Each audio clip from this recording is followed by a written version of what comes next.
News 14 Carolina meteorologist Matthew East here, and this is the Carolina winter outlook for the winter of 2009-2010. I'm cutting this on the 20th of October. If need be, I'll make any revisions and update this in the latter stages of November, but normally I try to get my winter outlook out by Halloween.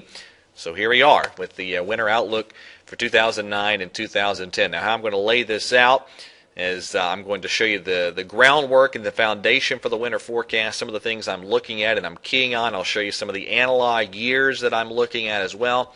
And then at the end of the video, I'll lay out month by month, December, January, February, what we're looking at, and then the overall outlook in terms of temperatures and snowfall. So let's get right into it. And then some of this might get sort of technical at times. If you are not into that sort of thing, just hang on with me till the end of the video. I'll lay out the overall forecast there at the end of the video. All right, so here's how things are shaping up. First of all, a quick explanation. We're going to talk a lot about the ENSO cycle and the El Nino, La Nina cycle. These are the regions. What we're looking at here is the Pacific Ocean, and these are the various regions that the Pacific is grouped into in terms of the ENSO cycles and the ENSO ratings and scales.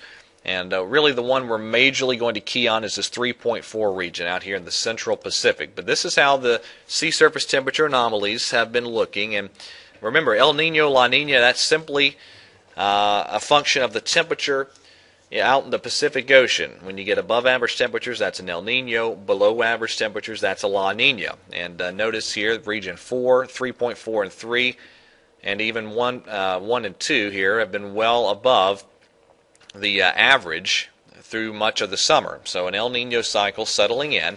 Now, one thing to note is the region 1 and 2 there in the eastern Pacific has taken a dive in temperatures recently, but certainly the central Pacific is squarely in the above average temperature category. And this is a look at the anomalies here. The orange shades, those are above average temperatures. The blue shades, those are below average temperatures. And note here off the Pacific coast to South America, there has been that cooling there in regions 1 and 2, but certainly most of the equatorial Pacific here is above average, indicating an El Nino settling in.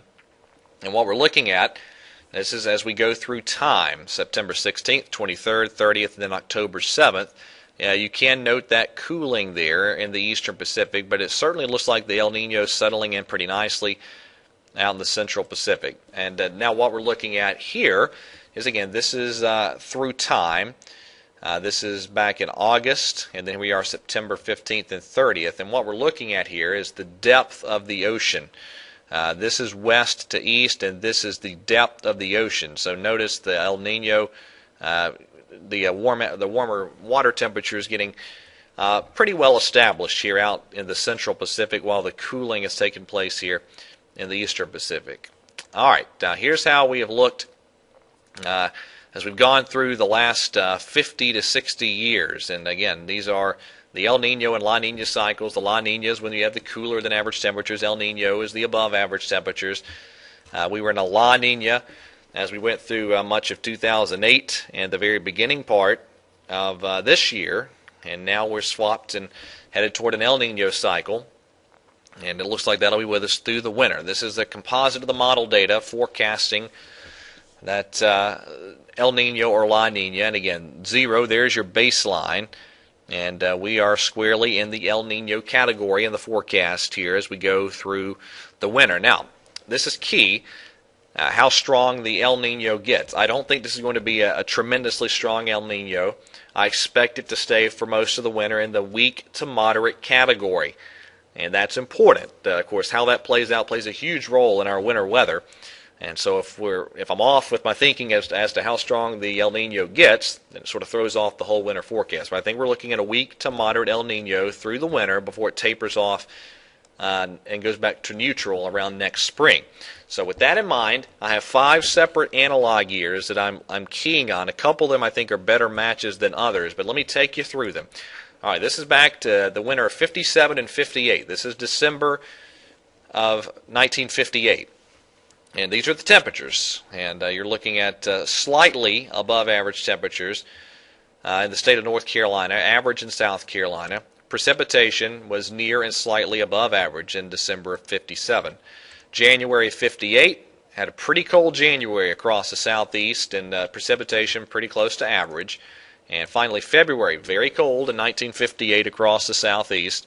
And again, precipitation was very close to average. So that's the first analog year, 57-58. Next, we have 1965 and 1966. So the winter of 65-66. December, close to average here in the Carolinas temperature-wise, way below average on precip. And then it was a pretty cold month of January in 1966 across much of the country, and a wetter than average January here in the southeast. And February of 1966, near and below average temperatures across the southeast, and a little bit above average in terms of precipitation. Again, let's go through these and I'll show you where I think we're headed at the end of the video here, so hang with me. The next analog year is 76-77. This is December of 1976, and it was a cold month of December, and this was a brutal winter over much of the lower 48, especially the eastern part of the country. So again, that's December. We have below average temperatures in the Carolinas and above average precip in December of 76. January of 77, just a brutally cold month, and well below average temperatures. In fact, record cold in much of the eastern United States in January of 77. And precipitation here in the Carolinas was right at average. And February, the cold relaxed a bit, but it was still a below average temperature month in February of 77, and precipitation dropped off below average. All right, next analog year, 2002-2003. December of 2002, we had below average temperatures and above average precip. January of 2003, that was December 2002. Now January 2003, we have below average temperatures and below average precip.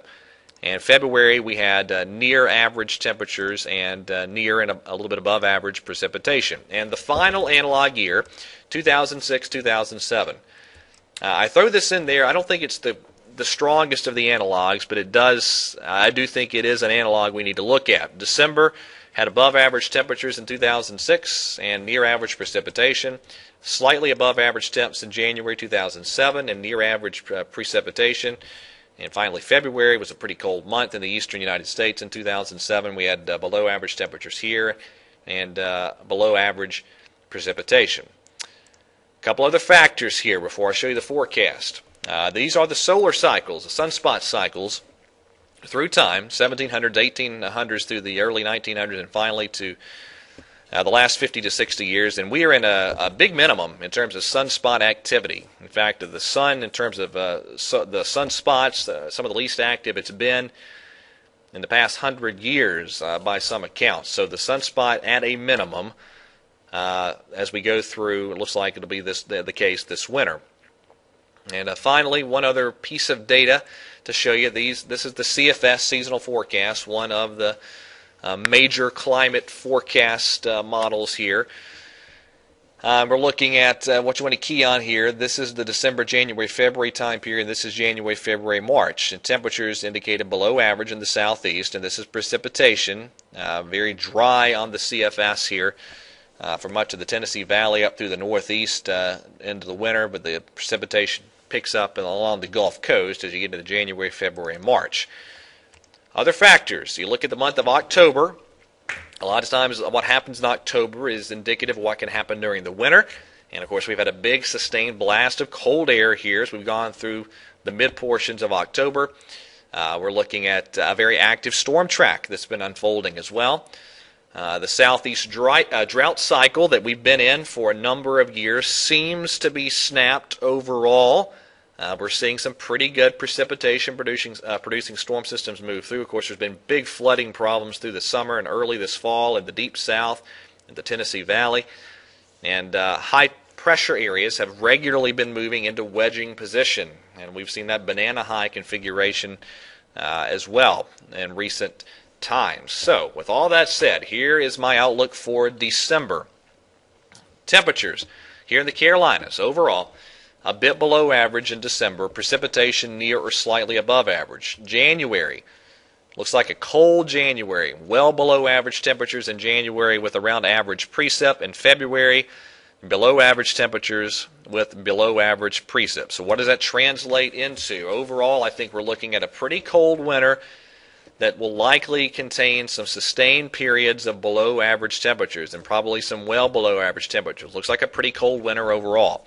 In terms of snow, more snow than average in the Carolinas this season, and some folks could wind up seeing significantly more than average.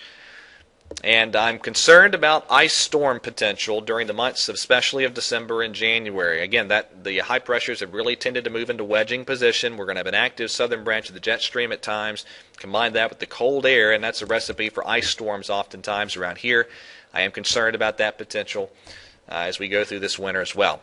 All right, so that's how things shape up. That is the winter outlook as of October the 20th, and if any amendments need to be made, I'll do that as we go forward in time, but that's how it looks right now. So thanks very much for watching, and hope the winter turns out the way you want it to. A lot of folks want cold and snow, and we'll see if we can get that. If you don't want cold and snow, well, we'll see if it goes that way as well.